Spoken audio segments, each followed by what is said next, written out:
fictional universes, both comics and anime, are filled with powerful races such as the Kryptonians, the Martians, the Asgardians, the Namekians, and the list goes on.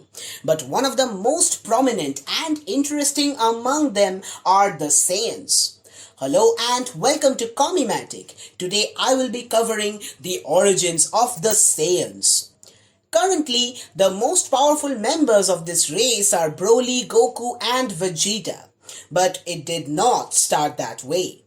Long ago, in a faraway planet, there existed two different races, the Saiyans and the Tuffles. The Tuffles were large in numbers and were a technologically advanced race similar to us humans. They lived in big cities and built lots of powerful weapons. The Saiyans, however, lived in the arid wastelands and caves. They were much fewer in number, but were far stronger, more brutal and violent, and way bigger than the Tuffles. And these Saiyans absolutely loved to fight. They wanted to take over the planet, but it was difficult. As I said before, the Tuffles had armies and weapons of their own. However, one night, the Saiyans decided to attack. That night, there was a full moon, something that happens in that planet after every 8 years or so. You see, in a full moon, a Saiyan transforms into one of these giant monsters called the Great Apes or the Uzaru, the evolutionary ancestor of the Saiyans. As a great ape, their already impressive power increases 100 times. Their size becomes huge, they grow as large as buildings. In this form, the abrupt increase in the power also reduces their intelligence and they go berserk. They lose all sense of self and the only things left are aggression and destruction. Along with this decisive advantage, the Saiyans also had the element of surprise. So they annihilated the Tuffles in this great war, took over the planet and renamed it on the name of their king, Vegeta. The Saiyans, as I said before, have this constant desire to fight, which is just as basic as their need to eat or sleep. But now, with the Tuffles gone, the Saiyans did not have the technology to travel to other planets. So they did not get to do the one thing they loved more than anything else. The Saiyans were primarily a warrior race, and even though some of them, such as King Vegeta, Bardock, Vegeta himself, have shown to be intelligent tacticians, most of the Saiyans were, well, stupid. So they could not just build spaceship and other technology just like that. But other races soon got to know that these Saiyans who have these insane fighting potential. And before you know it, the Saiyans started to fight and kill dominant life forms of different planets and sell them to the highest bidders, who were more often than not alien warlords and conquerors. Thus, the entire race became a race of space mercenaries, which in turn gave them money, technology, and other conveniences. Soon, the Saiyan army was recruited entirely by the overlord King Cold to expand his empire, and later on, this passed on to his son Lord Frieza. Frieza did not just employ the Saiyans, he literally ruled over them. And let me put it in this way, he was a brutal and murderous ruler who had no regard for Saiyan life. The Saiyans under King Vegeta still kept serving Frieza, but they are a proud race and they were increasingly getting angry with Frieza. Until there came to be a point when Frieza himself thought that they will revolt against him.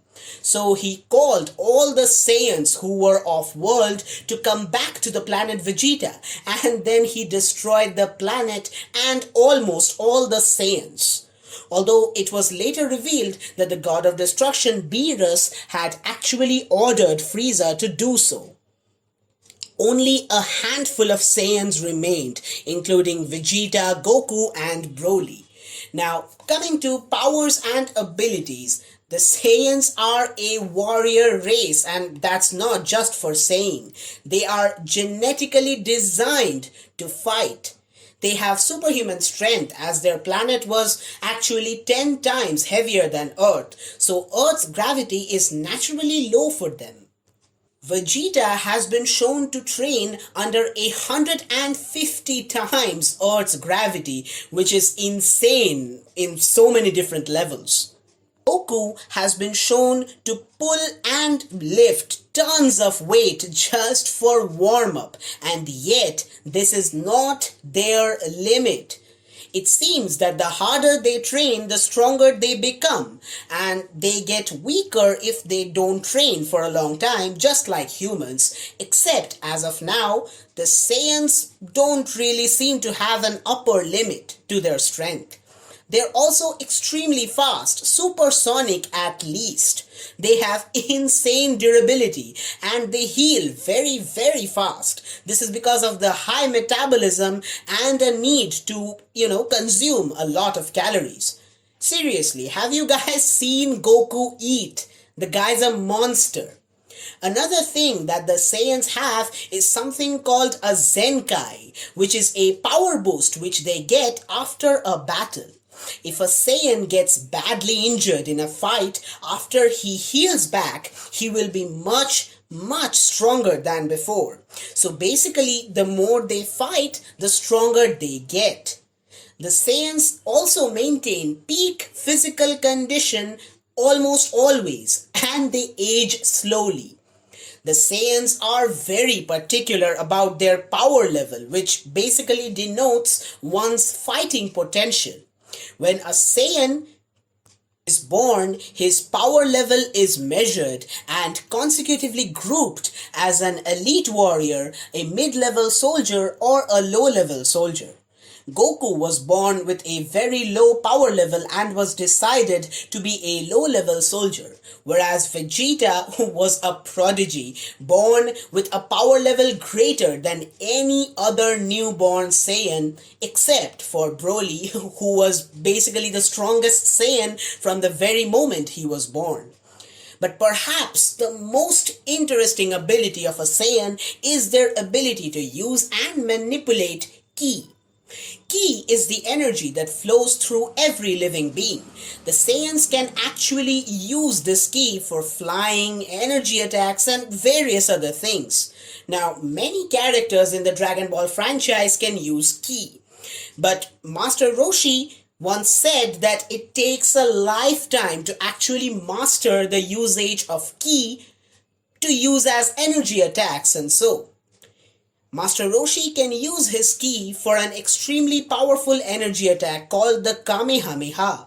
Now when Goku, who was just a kid at the time, asked him to teach this, Roshi said that it will take years of practice before he even comes close to doing this.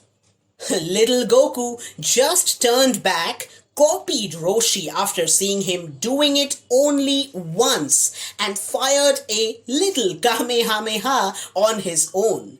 So Ki-based attacks are very, very easy for Saiyans since Goku learns something in seconds that, according to Master Roshi, should take a lifetime. The Saiyans can also use their Ki as power multipliers, otherwise known as the Super Saiyan forms. They are broadly classified into two types: the Mortal Ki, that is the energy that flows through mortals, and the God Ki, which is the energy that flows through the gods, which is actually more pure and more concentrated than the Mortal Ki. Saiyans can actually use this Mortal Ki to transform into the Super Saiyan form, the Super Saiyan 2 form, and the Super Saiyan 3 form. Each multiplies their power more than the last. They can also use God Ki to transform into Super Saiyan God and Super Saiyan Blue, which are also power multipliers but on a totally different level. If Super Saiyan 3 is the fastest animal, then Super Saiyan God is the fastest jet plane. I will talk about these forms in detail in another video, but for now it seems that the Saiyans can actually gain even newer forms. A Saiyan's potential is truly limitless. Now, there are many mysteries about them, such as where did they come from? These beings who can actually surpass the most powerful immortals that exist. Why did a god of destruction order the extinction of their entire species? Did the gods have prior experiences with these Saiyans? Is there something in their past that history has forgotten or is turned to myth? Because all we know about them is after the rule of their last king, King Vegeta, and his son is the only one who knows a little bit about the Saiyan culture, since he was just a boy when his planet along with his history and culture was utterly destroyed. Well, I guess we will find out. That's it for this video. Hit the like button and share button down below. Subscribe to the channel for more and I will see you in the next video. Till then, stay tuned to Comimatic. Thanks for watching.